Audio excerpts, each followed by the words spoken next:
how to replace a character, how to import a character in MANU. First of all, importing a character is really simple and is just like importing any other object. So we go to File and we go to Import. Okay, and here we are going to import a different model, Annie. Hello chat, meet Annie. This is Annie, and right now it's just a simple model. It's not a character. So how we can convert this into a playable character? In order to, first of all, the first step in order to make this a playable character is to take Annie and import it inside this model folder. Okay, this model folder is the folder that hosts our model. So let's drag it in here and place it here. And now if we try to play the game, we will see that now our new character is falling everywhere, but it lacks of animations. And we are going to fix this right now. A good tip from me is when you are importing characters, is to move your new character a little bit on the left of the old. And so like this you can compare the animations of the old character and the new character and see if you set everything right. So to import animations, of course, as I said before, anything related with animations and logic, we should be in animations mode. So we switch to animation mode like this, and we right click in our new model and import animation. Okay, and in MANU we have to import every animation individually. So let's import, for example, death. This is the death animation, and if we play, we'll see this animation. And now, of course, you will notice that this timeline, animation timeline appeared, and I will explain a little bit what we see here before you get confused more. So here is the timeline. Here are the controls that we can play, pause. Here are the items that are getting animated right now. And this is a model animation, which means that we have exported this from Mixam or Blender. And if we click here, we see that we have some keyframes here that we cannot edit.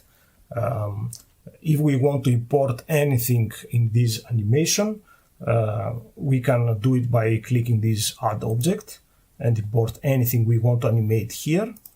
Or we can import some sounds, or we can create a local variable that we are going to talk about this a little bit later. And of course, inside this animation, we can import other animations. So we have nested animations. Okay, and this is the trigger tab. And in this, we can actually define the rules that will make this animation start playing, or the rules that this animation will stop playing. This is it for now for animations. We will talk about this in more details in a little bit. And what we are going to do now is we are going to import the rest of the animations for Annie, so we can convert it into a playable character. Okay, and like I did before, let's repeat these steps really quick. Okay, and you know, we are just oh no, not import. Okay, we are just repeating these steps, importing all the animations one by one.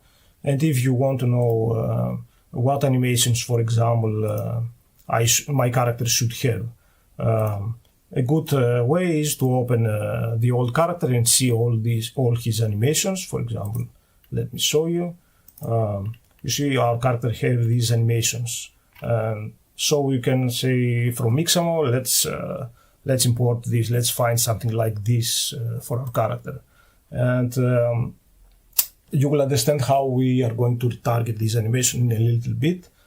So let me import this really quick. You know, all these animation run back and run forward and run back left, run back right. You know, all the available animations. So we have all we have every movement of our character covered. And back right. Just import animations, okay. And a slash for attack animation. And let's see what else. Strafe left and strafe right. And I believe these are fine for now. So this moment is a good moment to save our game, and Ctrl S for Windows, or you can go here and save file. Yes, file save.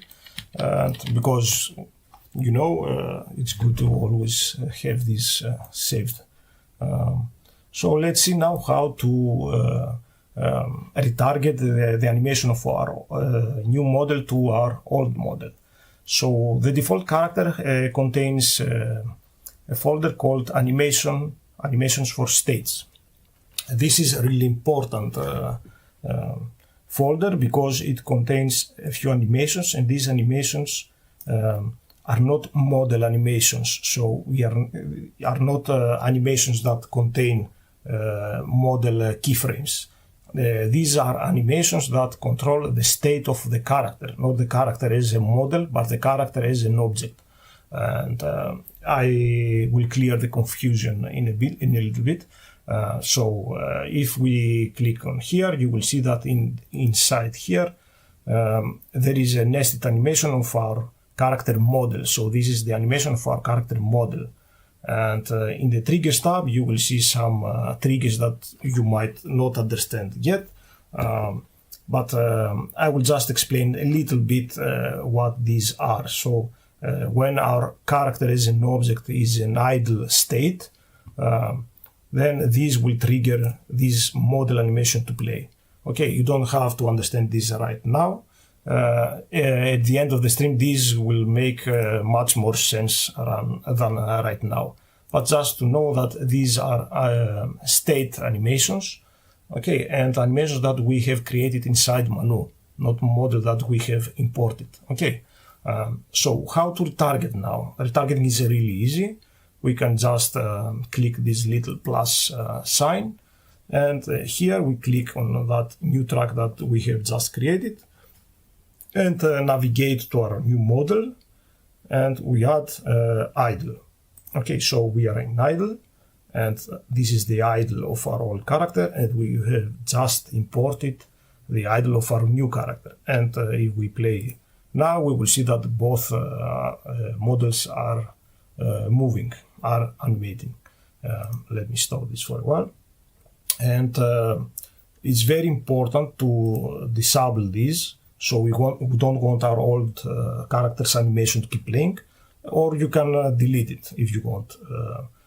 But it's a good practice until we finish this to have it in there disabled. Okay, and we will do exactly the same with the rest of these. We just disable this track and we import a new track, or you could just delete this. Okay, it's exactly the same. And we are now on strafe left. We will import our strafe left of our model character, and strafe right.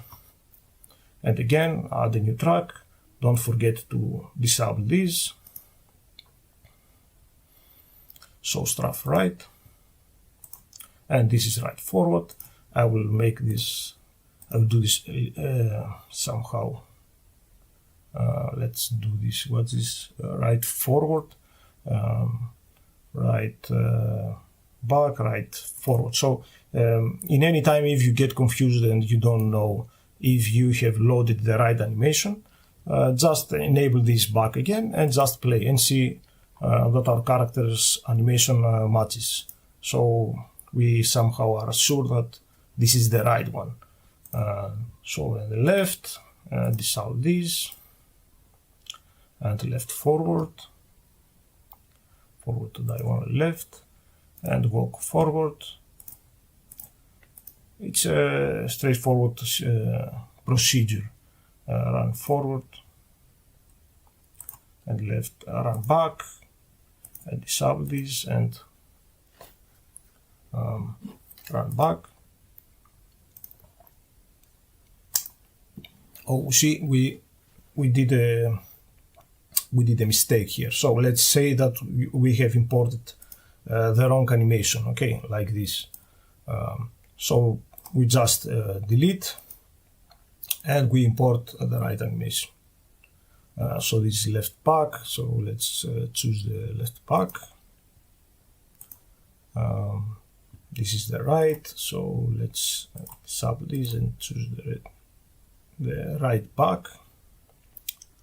Right back and walk back. This is the walking back. Okay, you see, it's just a little procedure that we need to be a little focused with this. This turn left, turn left and turn right, we will let it as it is for now. We will ignore it. We don't need them right now. And let's go to in air. So while the character is in air, we will load the floating like this and jump double. And let's import the flip animation for our character. Flip, and let's see if it's right. Okay, ready for the Olympics. Okay, so this we done here. Now the next step to do is to actually disable this character, and or we can delete anything you like. I personally let them here for a while until we are sure that everything is okay. And of course we need to take Annie and move her back to the 0 position, like this. So of course now Annie is a little bit smaller than our old character, and we can change a few character attributes. For example, we can change the speed to something more slower, and these properties are located if you click on main character. The rotation speed, we can make here jump higher maybe, and this is the speed while she was in the air. These wall and crouch properties are not doesn't make any they are not useful in the third person template right now, because we are still making edits to the main character, and so it will be more expandable in the future. But you can play with this in the side scroller template. And of course, if we want our character to be able to jump while she's sliding. And the most important here is this little tag. This is a tag, and it's predefined as character. And why this is important? Because most of our assets in the marketplace are set to interact with this tag. Okay, so out of the box, most of our assets in the marketplace uses this tag, and you can import it in the game and work without any extra effort.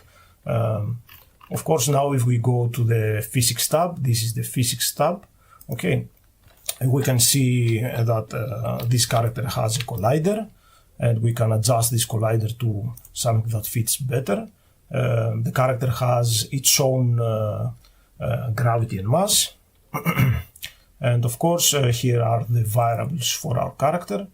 And let's see a little bit about the variables. Of course, as I said before, these variables is something that store information. And if we click this plus icon, we will see that we can store the information about a number, a boolean, which means that an on and off situation, an object variable, so we can have a link to another object, any object, and a tag like the character you saw before. We will talk about this tag a little bit later. For now, let's create a number variable, and we can name it anything we like. I will name it health. We'll need this a little bit later, but just to show how we can do this. And any value we want, for example, 100. Okay. This tab is the network tab, so some settings are here that has to do with the multiplayer, and we are not going to focus on this yet. Just know that this is the the network settings. And now if we play now, we'll see that we have a playable character that can walk like this and jump and double jump and go back like that and go back like this. Okay, and as you can see, there is an error here, and how we can debug this. We know that when we go back left, something is not working very well, and back to animation mode, and this is because we probably forgot to disable the old character animation. So if you have a similar problem, this is how you can locate it. Okay, so it's back left, and you will see this is not disabled, so now should work okay.